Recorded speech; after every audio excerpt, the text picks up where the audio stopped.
Hi guys! Welcome to our channel.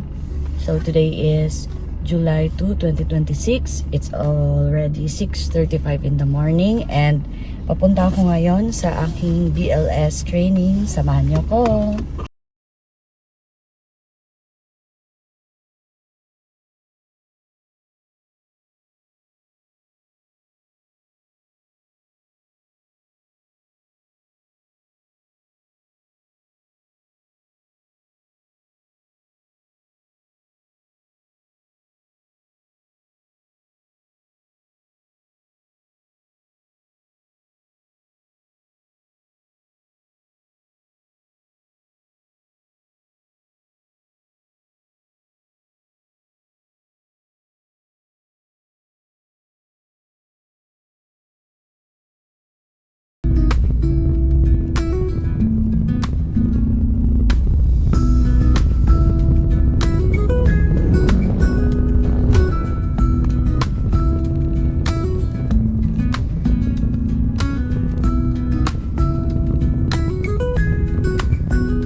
Set up yung camera kanina.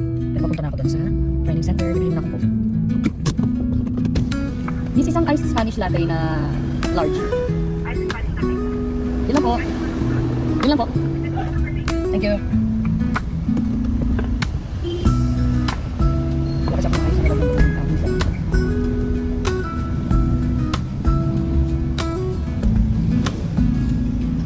hindi na kami malapit na nagbihan ng coffee.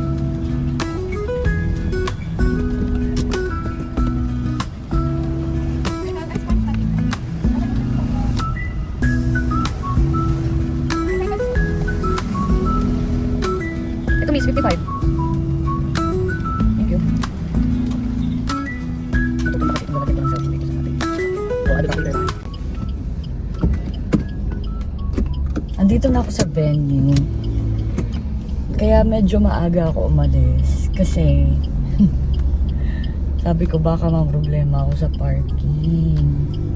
Alam mo naman, medyo mahina tayo sa parking natin.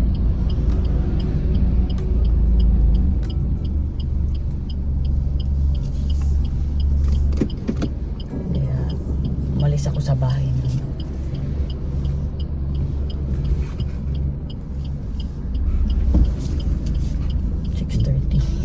Sobrang aga ko umalis. So ayan, andito na ako talaga. Nakapark na siya ng maayos. At least hindi na ako maghahanap ng medyo malayo-layo pang mapaparkan. So head nurse tayo for today. Naka-scrub suit ako kasi nga BLS training. So yun, actually di ba, ano na ako, nag-resign ako sa work for I think more than 2 weeks na ako nag-resign. So kailangan natin mag-update ng ating skills sa BLS. Charot lang, na para bang hindi nag-BLS lagi sa duty, di ba? In my 13 years of experience, marami na tayong BLS na naganap na nangyari. So actually, kaya ako nag-BLS because requirements siya ng employer ko. So sabi sa akin ng aking agency, I have to take a BLS course before I deploy to US. Coffee. So may deployment date na ako actually, but secret muna kung kailan. Kasi baka i-stalk niyo ako eh. Charot lang. So yan. So kaya ako nag-BLS. Tapos actually medyo may kamahalan na yung BLS ngayon eh. So kung ba't kaya mahal na sa 5,000 I think yung ating babayaran for the BLS training. 5,600. Tapos buti na lang at i-reimburse naman siya ni PRS. Shout out to PRS. Thank you sa mga reimbursements. So meron actually silang partner na training center na doon, kung doon ako mag-e-enroll, hindi na ako maglalabas ng pera na i-reimburse nila. Sila na ang magbabayad sa akin or mag-e-enroll sa akin doon. Kaso sa Manila pa yon. Pupunta kami ng Manila. Parang ilang araw na lang tapos fly na kami. So, meron pa silang ibang ni-recommend na mga training centers. Meron dito na mga branches sa Bicol. May isa akong napagtanungan na sa Naga sana meron. Medyo mas mura kesa dito sa in-enrollan ko. Kaso sabi ni Kaloy na dito na lang daw ako mag-enroll. Para, since i-reimburse lang naman, para hindi na kami gumastos pa papunta doon sa Naga. Eh, syempre, gasolina, tapos syempre kung pupunta doon, kasama sila. Lakwatsa na din yun, diretso, gagala na kami diretso. Kaya, hindi ko na yung kinuha para less expenses na din. So, kaya ito, dito ako ngayon. Actually, 7:30 yung start ng training namin. Hindi pa ako nag-breakfast. That's why, bumili ako ng kape. And meron akong baon na na pagkain.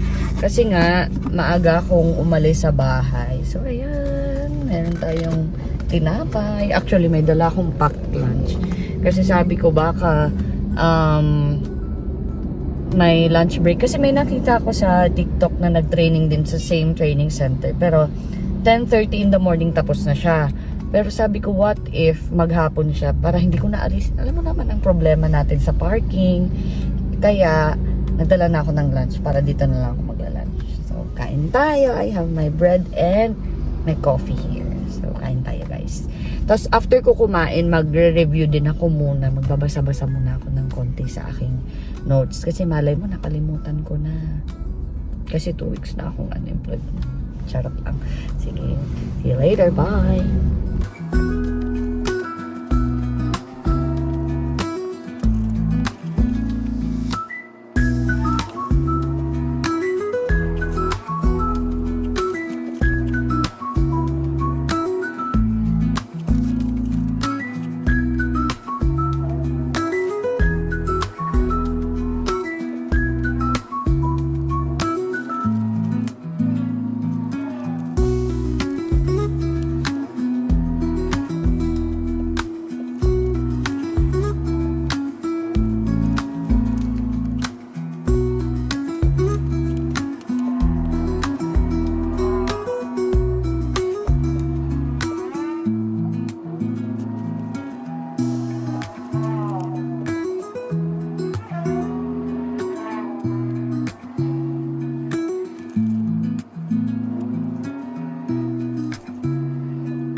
Ayan ata yung mga classmates ko. Dumating na sila. Charot. Wala akong kakilala actually dito for sure. I think mostly ng mga nandito mga bagong RN. Usually mga bagong RN. Kasi para meron silang credentials na ilalagay sa resume nila. Yun. Pero ako before, nung naghahanap pala ako ng bedside work, hindi naman ako nag-training kasi nga ang mahal, diba? Sabi ko nga, hindi tayo pinanganak ng mayaman. So, hindi tayo magbabayad para sa training. Matututo tayo sa trabaho.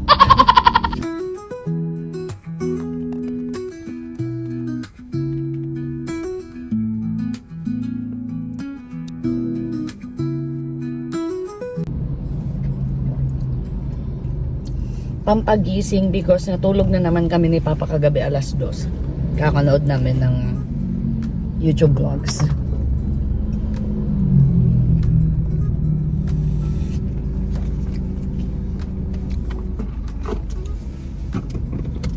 Yan, done breakfast.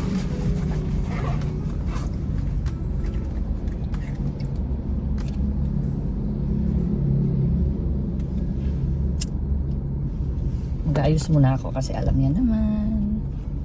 Medyo tamad-tamad tayo mag-ayos sa bahay. Tsaka sayang ng oras sa bahay. Kaya dito na lang. 7:20 na. 7:30 daw yung registration. Tapos yung start ng training 7:45 in the morning. So, dito muna ako. Chill muna ako dito. Pasok ako 7:30 na lang.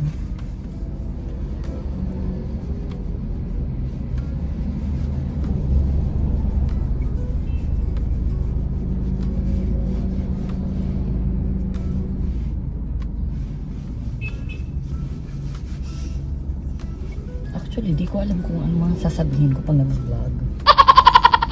Lalo na yan ito, mag-isa na ako, wala akong kausap. So, ano na sasabihin ko, diba? Pero, yun na nga.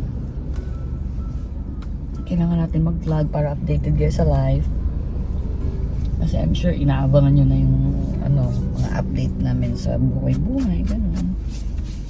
Lalo na ngayong malapit nang umalis.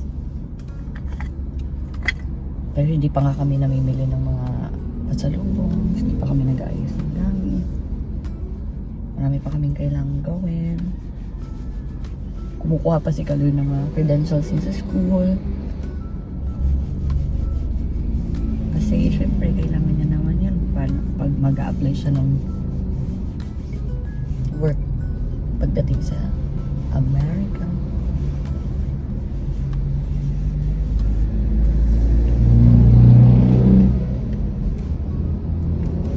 Actually, gusto niya nga mag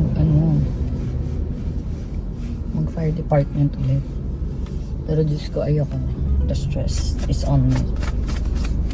Makarinig ka lang ng bomberong dumadaan. Akala mo palaging siya, di ba? Kaya, ayoko na ng ganung type of work.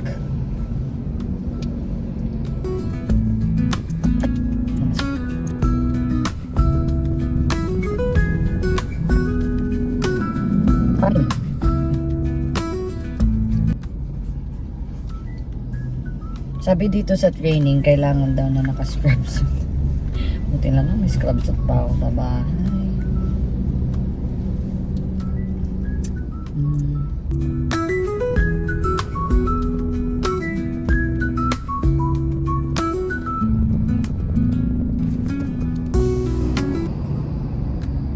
Sana mabilis lang yung training. Nakakatamad. Kasi nga marami na akong code na na-experience in my 13 years of experience. In my 13 years as a bedside nurse, siguro naman, marami na tayong code. Hindi ko na mabilang. Eh, nung baguhan ako, diba? As a baguhan na nurse, eh, medyo nagpapanik kapag ganyan may nagko-code. Pero as a tenure nurse, parang, okay, good. Pero hindi naman ganun na. Siyempre, may na-manage natin na maayos yun. Defensive yan siya. 7:25.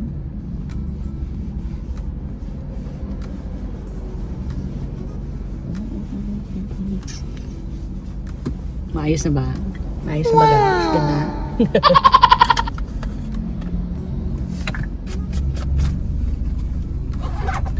Okay, papasok na ako sa ating training center. So, I'll get back to you guys later. Bye!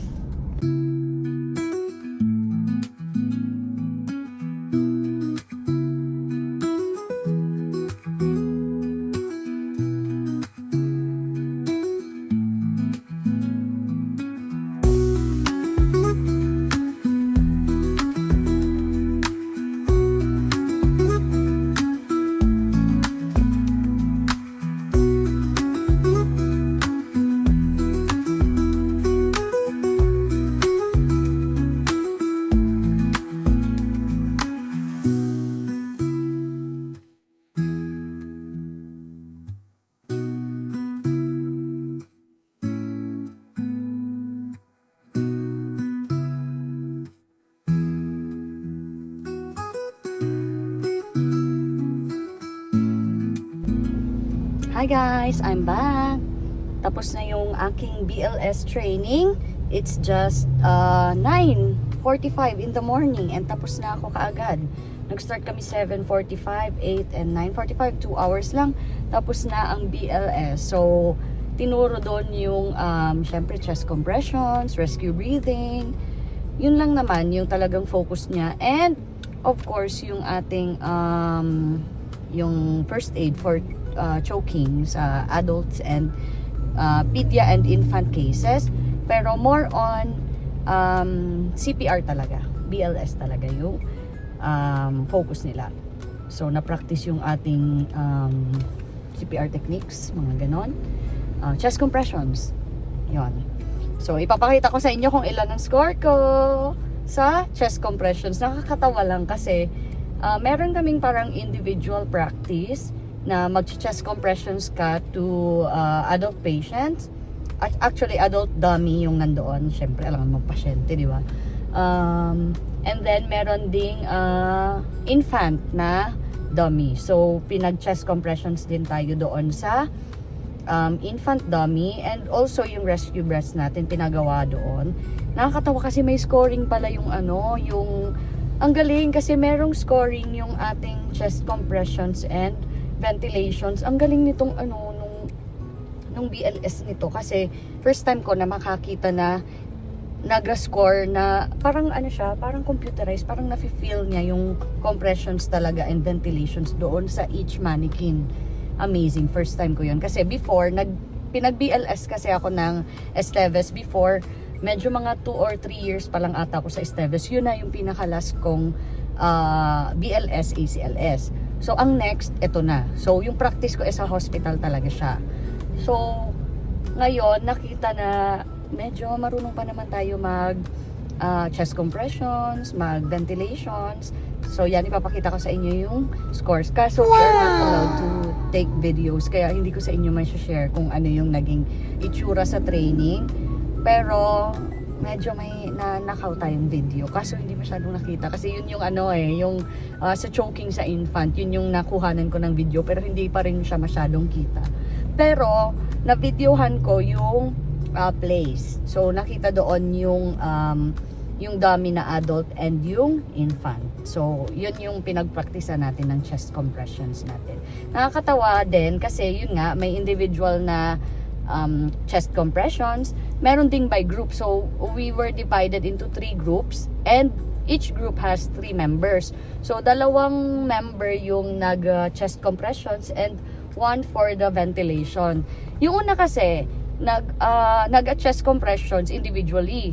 So nag-chest compressions ako, nakita ni ka-group ko yung score ko. Tapos nung 2 chest compressors ang magbibigay, tapos 1 ventilator, sabi ko ako na mag-ventilate.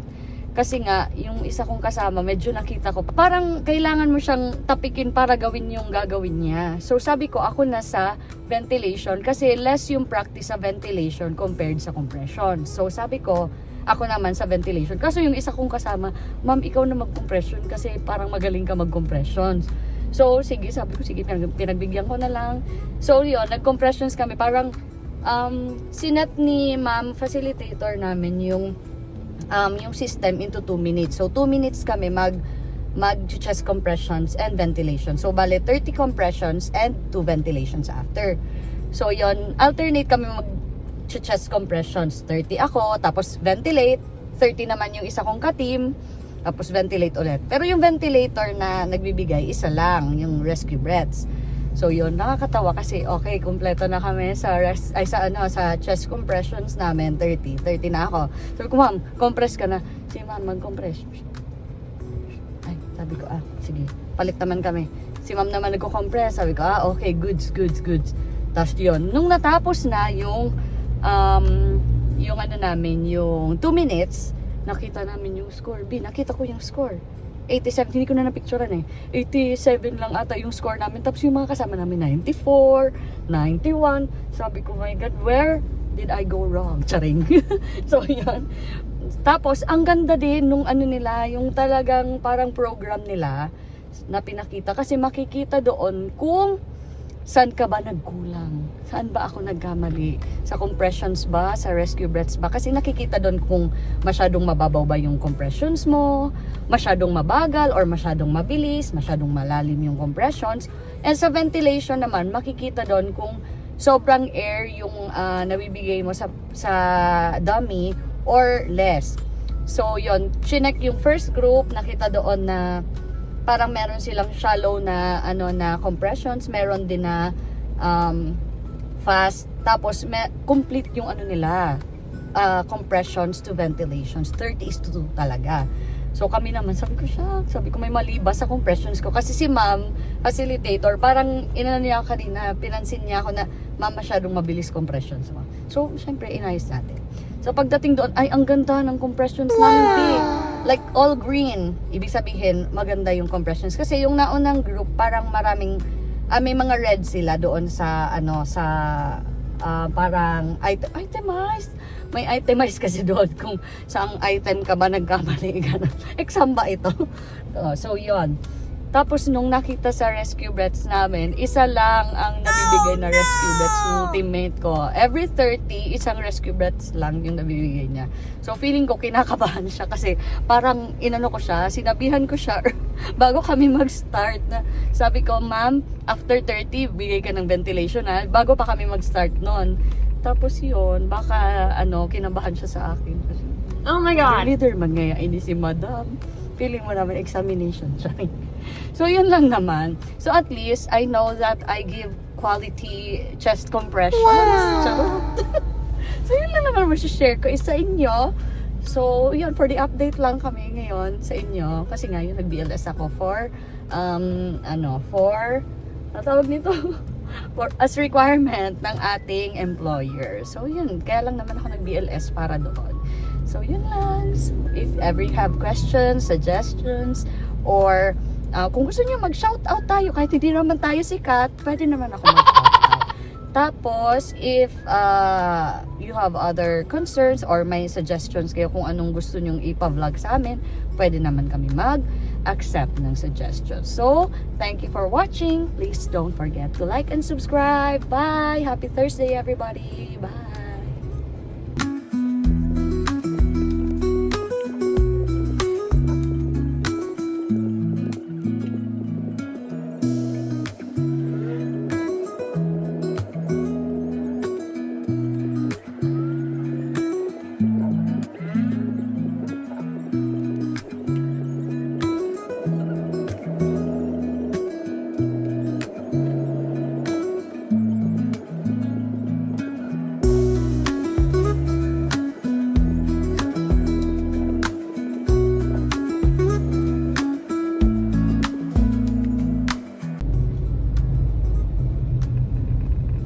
Share ko lang, gusto sana ako ihatod. Share ko lang, gusto sana ako ihatid ni Papa ngayon, ni Kaloy. Kasi nga sabi ko, baka walang parking doon sa training center. Alam mo naman ako, napapagod ako mag-park. As a girl driver, takot tayo mag-park kung saan-saan kasi baka mato. Nihatid sana ako ni Papa, kaso nga, sabi ko, sobrang aga kasi nasanay na nga kaming late gumising, lagi kaming 9 o'clock, 9:30, 10 o'clock kaming gumigising kasi nga wala kaming trabaho, di ba? So, yun. Sabi niya, ihatid niya ako kasi sabi ko, naawa naman ako sa kanya na maaga siyang gigising. Kaya, maaga na lang akong umalis sa bahay para magpunta sa training center. Tapos sabi ko, ayoko magpahatid kasi nga gusto ko mag-drive. Kasi since nandyan na siya sa bahay palagi, hindi na ako masyadong nakakapag-drive. Paano na tayo pagdating sa US, diba? Kailangan nagda-drive for the practice. Dati kasi araw-araw ako nagda-drive kasi papunta sa work, pauwi. Kasi ako yung nagdadala nitong sasakyan talaga. Si Kaloy, nagmumotor siya papunta sa work. Kasi yun nga, minsan 3 or 4 days siyang nasa work. So, hindi siya palaging gumagamit ng sasakyan. So, ako naman ay palaging nagjo-duty before. So, kaya ako ang laging nagdadala nitong car. So, yun lang naman ang masishare ko sa inyo. Pauwi na ako ngayon. Kasi, wala naman akong pupuntang iba. Tsaka diba, sabi ko nag-prepare ako ng lunch. Kasi akala ko maghapon ako. Yung pala 2 hours lang siya. So, kainin ko na lang pag-uwi sa bahay. Sana marinig nyo yung vlog ko kasi hindi ako naka-mic ngayon. Medyo rinig yung car kapag hindi naka-mic. Naririnig yung sound sa paligid. Ganun.